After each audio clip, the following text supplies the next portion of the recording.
Oh, hello, I didn't see you there. Welcome back to Fun Facts with Jack. Charlie 510 has asked me to go over a few of the recent changes that we've had to our protocols surrounding our responses to COVID-19. Some of them have come out kind of quickly, in bigger clumps that have been harder for us to take in and really sort through, so we wanted to touch on just a few things tonight over the next couple of minutes to get us all on the same page. First of all, there's been some confusion as to the Transport Guidelines Protocol. If you want to find these within your protocol app, it's number 15. That's where all of our COVID-19 protocols are. The very first one, 15-01, talks about where are we transporting these people to. I have heard some of us talk about are we being instructed to take patients with suspected COVID to the nearest facility? Do we need to take them somewhere further away? The protocol states that patients with COVID-19 symptoms can benefit from early critical care services. So we want to look at possibly bypassing hospitals that don't have those services. We all know which ones those would be, in favor of hospitals that do. Ultimately though, MedControl can be used if there is some confusion between us and the patient's family and the patient. It's right there in the protocol at the very end. MedControl can be used as the final contact. Next, I want to talk about some of the differences in our cardiac arrest protocol as it pertains to how we manage a suspected COVID arrest versus a normal arrest, and what changes even post-ROSC. And here's some other fun facts.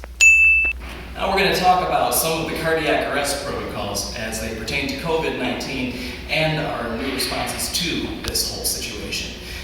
Per protocol, we want to consider every cardiac arrest a COVID-suspected patient until proven otherwise. And at that point, we have some changes between our two approaches if we suspect that they're COVID or if we don't.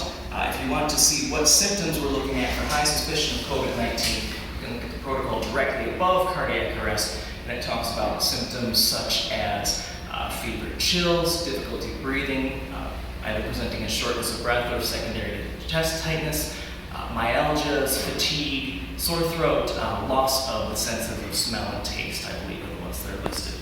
Hold on. As I said, we want to go into every cardiac arrest suspecting that this is a COVID-19 patient, and remembering that even compressions are considered aerosolizing procedures, regardless of which airway we use. Every time we go into a cardiac arrest, we need to be in full PPE, including gloves, mask, gown, and eye protection.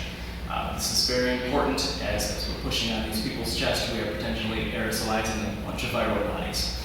If we have an arrest patient that we do not suspect to be COVID-19 high suspicion based on the listed symptoms, we will still continue to work this cardiac arrest for the full 30 minutes. Though as we get further towards the end, we are still encouraged to contact medical control early.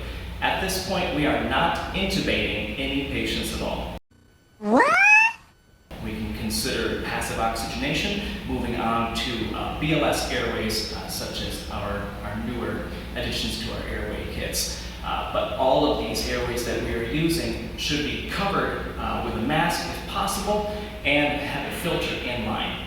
If we suspect that it is a high suspicion COVID patient, we want to follow the same guidelines, but at the 10-minute mark, we are going to be calling medical control.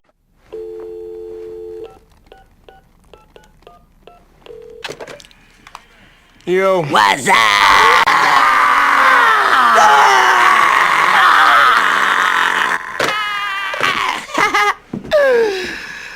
It might be at that point that they tell us that we can terminate efforts or that we need to continue. Either way, we're not intubating anybody right now. The only time we should be getting out our intubation blade really at all is for RSI at this point. Finally, there are two other considerations for cardiac arrest that we haven't had to deal with in the past.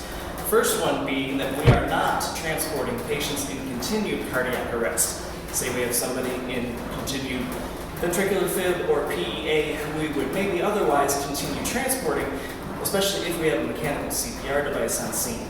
At this point, we are no longer doing that. Finally, it's a good workout. Once we get to our OSC, we need to maintain palpable pulses for greater than 5 minutes and a systolic blood pressure of greater than or equal to 60 millimeters of mercury for that 5 minutes before we can load the patient into the ambulance. That's something we haven't had to do in the past.